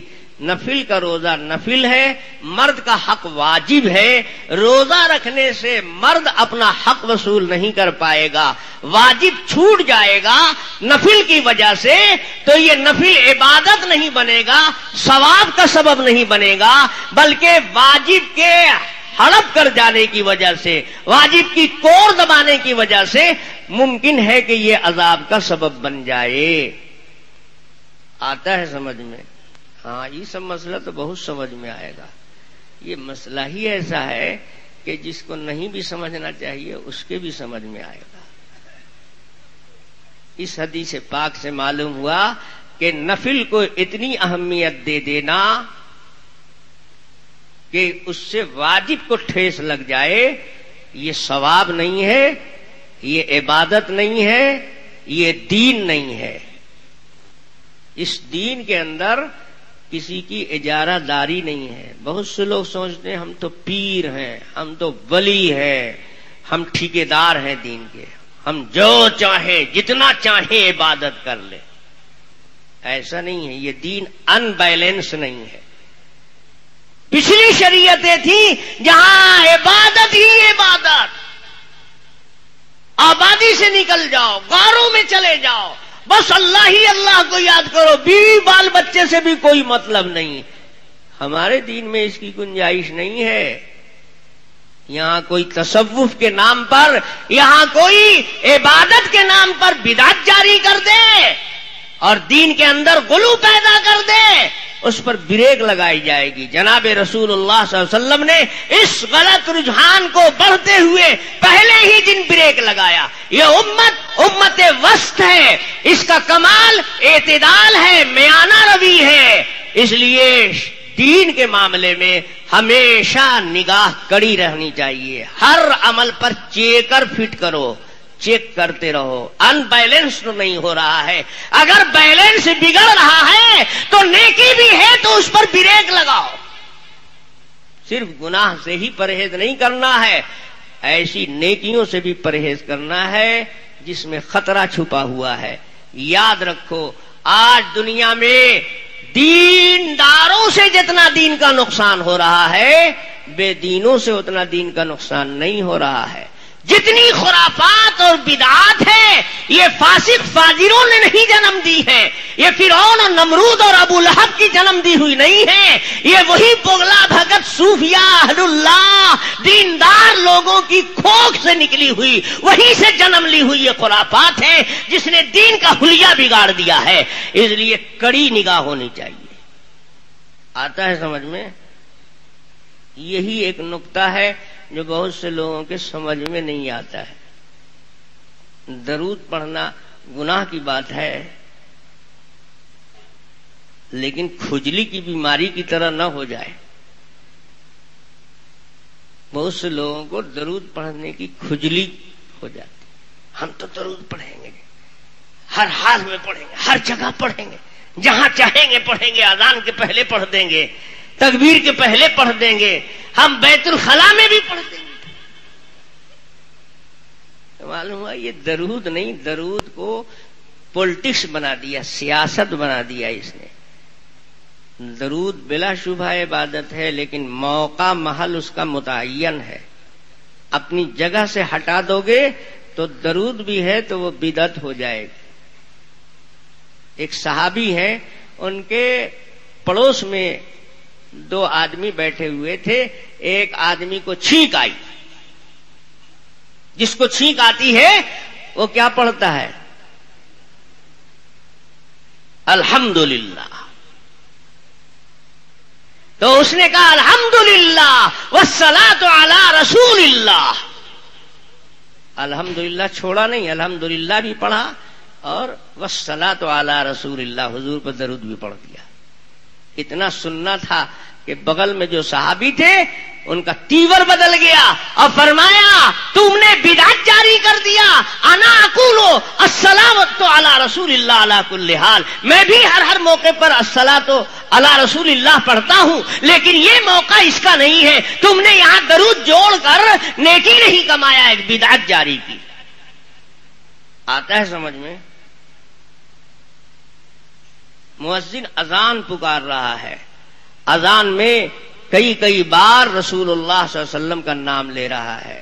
اشہد ان محمد رسول اللہ، محمد کا نام آیا، یہاں پر نام لے رہا ہے زبان سے، قانون بتا رہا ہے کہ نام اس کی زبان پر نبی کا آیا ہے تو اس کو درود پڑھنا چاہیے۔ تو کوئی مؤذن اشہد ان محمد رسول اللہ صلی اللہ علیہ وسلم صلاۃ و سلام علیک یا نبی اللہ جوڑ کے پکارتا ہے اذان میں؟ کیوں بھائی؟ نبی کا نام بلا درود؟ آگے بولتا ہے اشہد ان محمد رسول اللہ، رسول اللہ بول رہا ہے اور نام لے کر کے درود نہیں بول رہا ہے۔ کسی مسجد سے درود کی آواز مؤذن کے اس کلمے کے ساتھ ملتی ہے؟ کیوں؟ درود کوئی گالی ہے کیا؟ بہت سے لوگ بڑا بغلا بھاگ رہے ہیں، اس میں حرج کیا ہے؟ تم بتاؤ نا کہ درود پڑھ دے اس موقع پر، کیا حرج ہے؟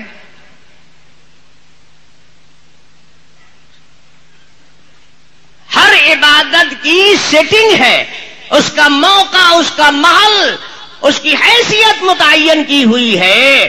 یہ تعین، یہ حیات مقرر کرنا اللہ کا یا رسول اللہ کا کام ہے. جب کوئی مولوی یہ کام کرنے لگتا ہے تو گویا نبی کی کرسی کھینچ کر اس پر بیٹھنا چاہتا ہے. اتنا بڑا حرج ہے اور یہ بیوقوف سمجھتا ہے حرج کیا ہے.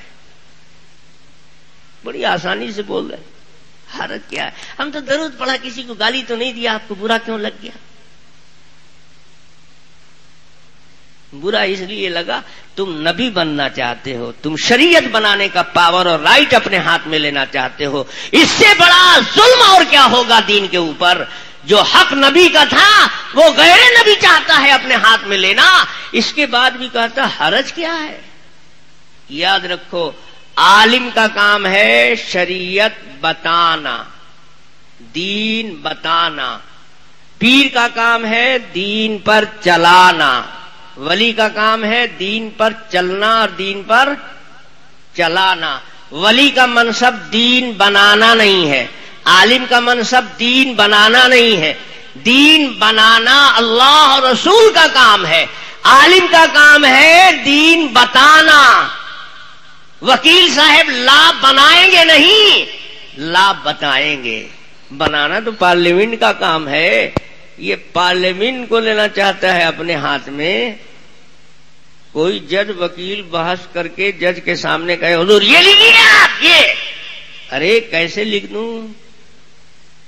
قانون ہے کہ قانون نہیں ہے تو اس سے کیا ہوتا ہے؟ میں تو خود لائر ہوں, 50 سال کی پریکٹس ہے. میں کہتا ہوں تم 50 نہیں, تم 100 برس کی پریکٹس والے بھی ہو, تمہارا بولنا قانون نہیں ہوگا. تم قانون بتاؤ, دکھاؤ. بنانا تمہارا کام نہیں ہے. بڑے سے بڑے علامہ ہیں, بڑے سے بڑے مفتی ہیں, بڑے سے بڑے عالم ہیں, ان کا کام قانون بنانا نہیں ہے, شریعت بنانا نہیں ہے, شریعت بتانا ہے. اور بڑے سے بڑا صوفی ہے, بڑے سے بڑا ولی ہے, اللہ والا ہے, اس کا کام ہے دین پر چلنا اور دین پر چلانا, نہ کہ دین بنانا. ایک بات اور سمجھو, ہمارا یہ انڈیا عجیب ملک ہے, عجیب ملک ہے. یہاں بعض ڈگریاں بغیر کسی محنت کے آٹومیٹک سسٹم ہے, یہاں مل جاتی ہے. اگر کسی کا باپ وکیل ہے تو بیٹا نہ بھی پڑھے گا تو وکیل ہو جائے گا.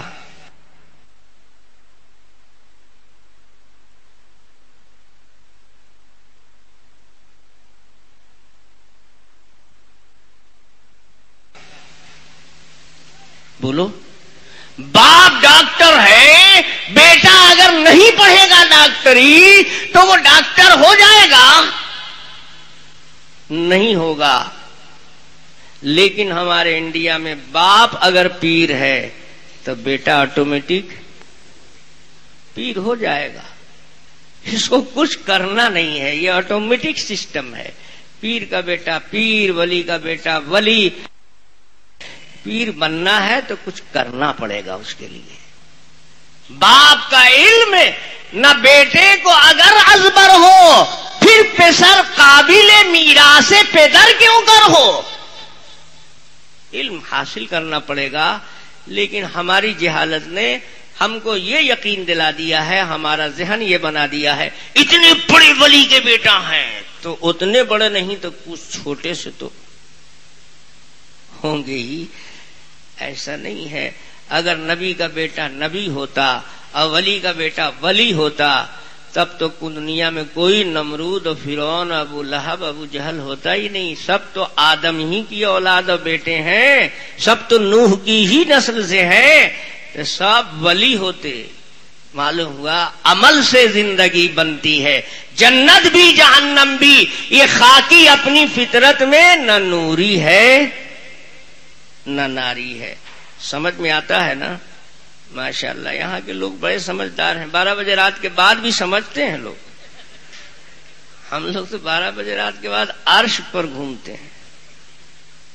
یہاں کے لوگوں کو ماشاءاللہ بہت سمجھ میں آتا ہے. میں تو بہت دنیا گھوما, اتنے سمجھدار لوگ ہم کو کہیں ملے ہی نہیں. اتفاق سے آج جے پور میں مل گئے ہیں کہ سمجھانے سے پہلے ہی سمجھ لیتے ہیں. اس لیے سمجھو کچھ سمجھ میں آیا ہے. اب پہلے کچھ کا کچھ سمجھ میں آ جاتا تھا. یہی غنیمت ہے کہ کچھ سمجھنے لگے اور کچھ کا کچھ سمجھنا چھوڑ دیا. باتیں بہت ہیں، وقت بہت کم ہے. میں لمٹ سے آگے بڑھ چکا ہوں. پہلے میں نے گھڑی نہیں دیکھا تھا، اب جو گھڑی دیکھ رہا ہوں تو اندازہ ہوا کہ میں آگے بڑھ گیا ہوں. اور تھوڑا سا حدیث کا حصہ رہ گیا ہے، بس اس کو پورا کر دیتا ہوں. جناب رسول اللہ صلی اللہ علیہ وسلم نے اس پوائنٹ میں بھی فیصلہ کس کے حق میں دیا؟ شوہر کے حق میں. ایک پوائنٹ تیسرا یہ سب سے زیادہ خطرناک تھا، اس لیے کہ اس پوائنٹ میں عورت کو عملی طور پر کوئی دخل نہیں تھا. پہلے دو پوائنٹ میں تو عورت مرد دونوں شریک تھے نا. عورت نماز پڑھتی تھی، شوہر مارتا تھا. عورت روزہ رکھتی تھی، شوہر خراب کرتا تھا. تو عورت کی بھی شرکت تھی اس میں، اس لیے عورت کے اوپر جرم آ سکتا تھا، وہ قصوروار ٹھہر سکتی تھی.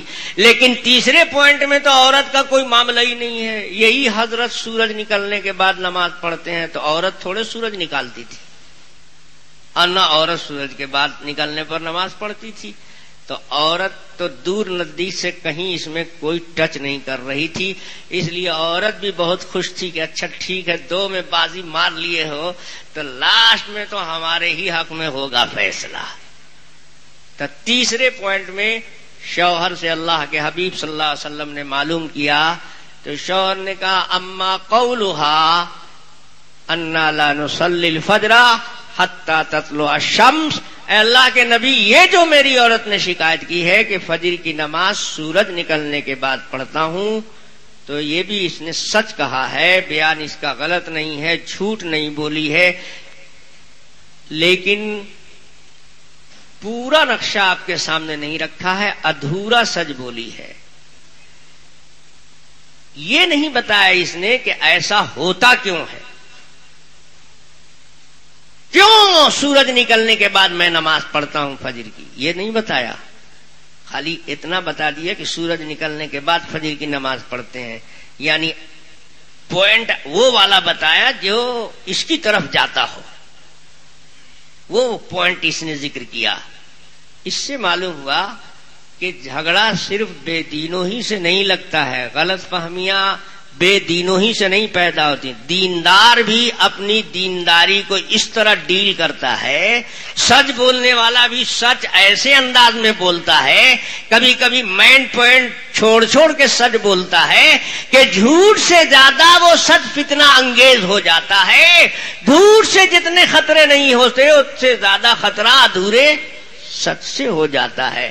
یہاں بھی صحابیہ نے جھوٹ نہیں بولا تھا، سچ بولا تھا، لیکن مین پوائنٹ چھوڑ دیا تھا تاکہ صحیح نقشہ حضور کے سامنے نہ آنے پائے. تو شوہر نے کام کیا کیا، اپنی عورت کو جھوٹا نہیں قرار دیا، اس کے بیان کو غلط نہیں قرار دیا، بلکہ چھوٹی ہوئی کڑیوں کو جو پوائنٹ اس نے چھوڑ دیا تھا وہ حضور کے سامنے کر دیا تاکہ سکے کا دونوں رخ سامنے آ جائے تو حقیقت تک پہنچنا آسان ہو جائے. انہوں نے کہا اللہ کے حبیب، ہوتا ایسا اس لیے ہے، فجر کی نماز سورج نکلنے کے بعد اس لیے میں پڑھتا ہوں، انا اہلو بیتن، ہم لوگ رات کے کھٹنے والے ہیں. قد عرف لنا ذالک، ہماری یہ بات معلوم ہے، مشہور ہے، محلے ٹولے والے جانتے ہیں، مدینے والے جانتے ہیں. ہم لوگ رات کو محنت مشقت کرتے ہیں، ہمارا کام دن میں نہیں ہوتا، رات میں ہوتا ہے، کیونکہ ہم کھیتی باڑی والے، باغ بغیچے والے آدمی ہیں، مدینے کے ہیں، ہمارے ہاں کھجور کے باغات ہیں، وہی ہماری معیشت ہے، اسی سے جینا مرنا ہے. اے اللہ کے رسول، ہمارا باغ پانی کی جگہ سے دور ہے، پانی آتا ہے رات میں، تو پانی سے قریب جن کے باغیچے ہیں وہ پہلے اپنے باغ سیراب کرتے ہیں، تب میرا نمبر آتا ہے. تو رات ہوتے ہی چلا جاتا ہوں باغ میں. اب پانی آیا نہر میں تو جتنے قریب والے ہیں وہ پہلے سیراب کریں گے، تب میرا نمبر آئے گا. تو تو ہم سے پہلے والوں کے باغ سیراب ہوتے ہوتے آدھی رات سے زیادہ حصہ گزر جاتا ہے. اب میرا نمبر آتا ہے اور کھجور کا باغ ہے تو ایک ایک کھجور کے تنے کی جڑ تک پانی لے جانا ہے. اب میں کدال اٹھاتا ہوں, پھاوڑا اٹھاتا ہوں, نالیاں بناتا ہوں اور جڑ تک پانی پہنچاتا ہوں. پھاوڑا چلاتے چلاتے ایک ایک درخت تک پانی لے جاتے رات بہت تھوڑی بچتی ہے, گھنٹہ 2 گھنٹہ بچتا ہے. رات بھر کا جگا ہوا تھکا ہوا چور چور گھر آتا ہوں. اب آ کر لیٹ جاتا ہوں, سو جاتا ہوں. اللہ کے حبیب ارادہ اور نیت تو یہی ہوتی ہے کہ تھوڑا دم لے کر کے فجر کی نماز ٹائم پر پڑھوں گا, لیکن سونا اپنے اختیار میں ہوتا ہے, جاگنا اپنے اختیار میں تو نہیں ہے. سویا ہوا مردہ برابر ہے. اس کو نہ چاہیے تھا, یہ تو پھاوڑا نہیں چلاتی ہے, یہ تو باغ میں پانی سیراب کرنے نہیں, یہ تو گھر میں آرام سے رہتی ہے, تو یہ تو ٹائم سے اٹھ جاتی ہے. تو اس کو چاہیے تھا نا کہ ہم کو بھی ٹائم سے جگا دیتی. تو یہ بڑی چالاک ہے, یہ مقدمے کا پوائنٹ بناتی ہے. اپنے اٹھ کے ٹائم سے پڑھ لیتی ہے, ہم کو سویا ہوا چھوڑ دیتی ہے. تو اس طرح جب سورج نکلتا ہے, اب دھوپ سے آنکھ کھلتی ہے تو میں فوراً اٹھتے ہی فجر کی نماز پڑھتا ہوں. یہ صورتحال ہے. اب آپ جیسا فیصلہ فرمائے. تو جناب سروری کائنات آقائے دو جہاں صلی اللہ علیہ وسلم نے جب یہ سن لیا کہ یہاں بھی یہی گڑبڑ کرتی ہے, اپنے ٹائم سے اٹھتی ہے, شوہر کو جگاتی نہیں ہے, یہ تھکا ہوا ہے, محنت مشقت کیے ہوئے ہے, اس کے ذمے یہ لازم نہیں ہے شرعن کہ 2 گھنٹہ ٹائم باقی ہے تو 2 گھنٹہ سوئے نہیں, جاگتا رہے. شریعت نے اس کا پابند نہیں بنایا ہے. شریعت نے ٹائم پر پڑھنے کا آرڈر دیا ہے, یہ نہیں کہ ٹائم پر پڑھنے کے لیے آرام مت کرو. یہ مطالبہ شریعت کا نہیں ہے. یہ تھکا ہارا آیا, اس کو 2 گھنٹہ ٹائم ملا, آرام کے ارادے سے سو گیا. نیت بد نہیں تھی, نیت تو یہی تھی کہ ٹائم پر پڑھیں گے. تو اس پر تو شرعن کوئی جرم بنتا نہیں ہے. جگاتی نہ جگتا, جاگ کر بھی قضا کر دیتا, اب مجرم تھا. قانون بنا دیا جناب رسول اللہ صلی اللہ علیہ وسلم نے. حدیث پاک میں آیا, من نام عن صلاۃ او نسیھا فلیصلیھا اذا ذکرھا او کما قال علیہ الصلوۃ والسلام. حضور نے فرمایا جو کوئی نماز کو بھول گیا ہو, ہنگامی صورتحال پیش آ گئی, دماغ کام نہیں کیا, سمجھا کہ ہم پڑھ چکے ہیں, پڑھا نہیں تھا, نماز بھول کر رہ گئی, اس پر گناہ نہیں ہوگا.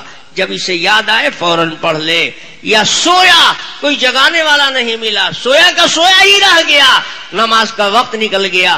اللہ کے حبیب فرماتے فلیصلیھا اذا ذکرھا, جب اسے یاد آئے, جب یہ بیدار ہو, پڑھ لے, اس کے حق میں یہی وقت ہے, اس پر جرم نہیں عائد ہوگا.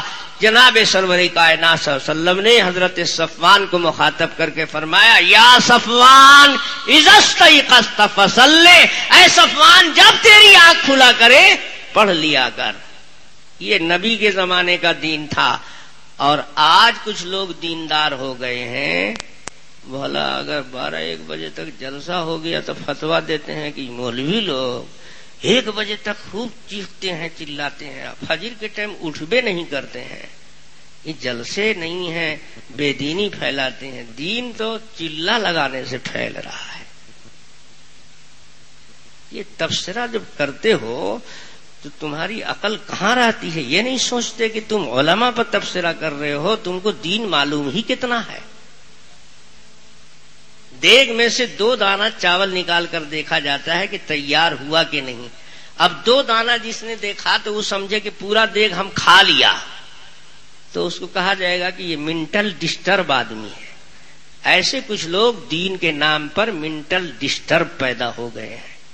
دین کا مسئلہ اتنا سہل اور اتنا آسان نہیں ہے کہ جو چاہے وہ دین سمجھ لے. اس میں بہت نزاکتیں ہیں.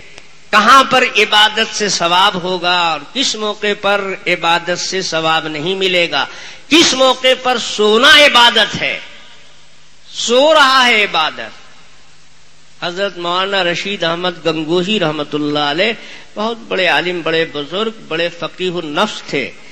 ان کے متعلق لکھا ہے کہ ان کے ایک مرید نے ایک دن سوال کیا کہ حضور اللہ تعالیٰ بے انصافی کیوں کرتے ہیں؟ تو مولانا بہت چونک گئے، اللہ بے انصافی کرتا ہے؟ کہا جی ہاں۔ نہیں، اللہ تو بے انصافی نہیں کرتا ہے۔ کہا جی کرتا ہے، آپ ہی بتاتے ہیں، آپ ہی نے بیان کیا تھا کہ جو عالم سو رہا ہے اس کو ثواب ملتا ہے اس جاہل کے مقابلے میں جو تہجد پڑھ رہا ہے۔